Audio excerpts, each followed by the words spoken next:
Former President George W. Bush offered an unmistakable denunciation of Trumpism on Thursday without mentioning the president by name, urging citizens to oppose threats to American democracy. Bigotry seems emboldened. Our politics seems more vulnerable to conspiracy theories and outright fabrication, Bush warned in remarks at the Bush Institute's Spirit of Liberty event in New York.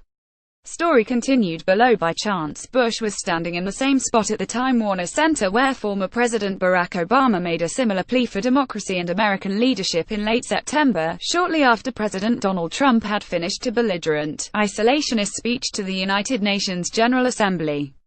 But unlike Obama, who campaigned intensely against Trump and has been taking sideways swipes at him since leaving office, Bush has said very little publicly about the current president, or about American politics at all.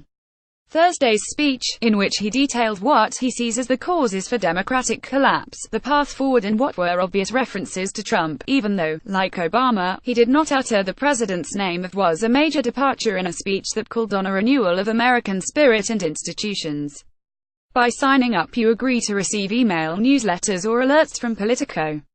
You can unsubscribe at any time. Bigotry in any form is blasphemy against the American creed, and it means the very identity of our nation depends on the passing of civic ideals to the next generation. We need a renewed emphasis on civic learning in schools, Bush said. And our young people need positive role models. Bullying and prejudice in our public life sets a national tone, provides permission for cruelty and bigotry, and compromises the moral education of children. The only way to pass along civic values is to first live up to them, he said. Bush described this unique moment, a threat that he sees as worldwide and pervasive throughout American society and politics. When we lose sight of our ideals, it is not democracy that has failed. It is the failure of those charged with protecting and defending democracy, he said, adding later, we need to recall and recover our own identity. Americans have great advantage. To renew our country, we only need to remember our values.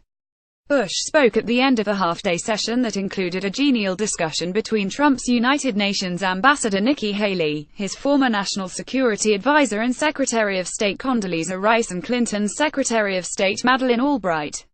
But Bush took a wider view, acknowledging the failures of divided partisan politics, paralyzed government, the media, institutions of democracy and more that has created a deficit of confidence. The problems of terrorism and nuclear proliferation are real, he said, as are the economic trends caused by globalization, but that is not an excuse for going into hiding. People are hurting. They're angry and they're frustrated. We must help them, he said.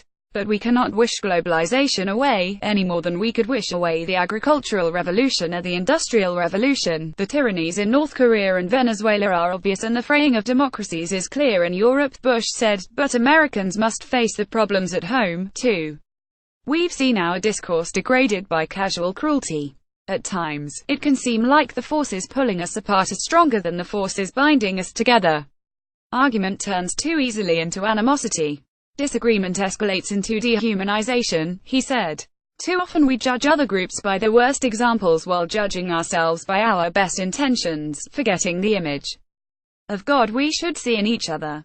We've seen nationalism distorted into nativism, and forgotten the dynamism that immigration has always brought to America. All of this, he said, is even more important in the face of the attacks outsiders have made on American democracy.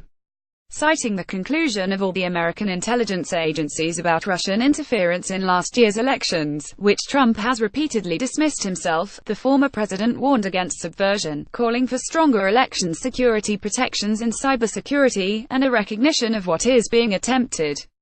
This effort is broad, systemic and stealthy. It's conducted across a range of social media platforms, Bush said. Ultimately, this assault won't succeed. But foreign aggressions, including cyber attacks, disinformation and financial influence, should never be downplayed or tolerated. This is a clear case where the strength of our democracy begins at home. Bush's speech comes 3 days after his former rival and fellow Republican, Arizona Sen. John McCain, delivered a similar attack on spurious nationalism and call to rediscover American ideals and American democracy in a speech in Philadelphia. Some of the phrases echoed each other. We live in a land made of ideals, not blood and soil, McCain said. We have a moral obligation to continue in our just cause, and we would bring more than shame on ourselves if we don't. We will not thrive in a world where our leadership and ideals are absent.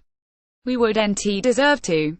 Bush's version: our identity as a nation, and unlike many other nations, is not determined by geography or ethnicity, by soil or blood. Being an American involves the embrace of high ideals and civic responsibility. That, Bush said, is why he has confidence that America will weather its current crisis, as he called on the examples of Thomas Jefferson, James Madison, and Martin Luther King Jr. Self-correction is the secret strength of freedom.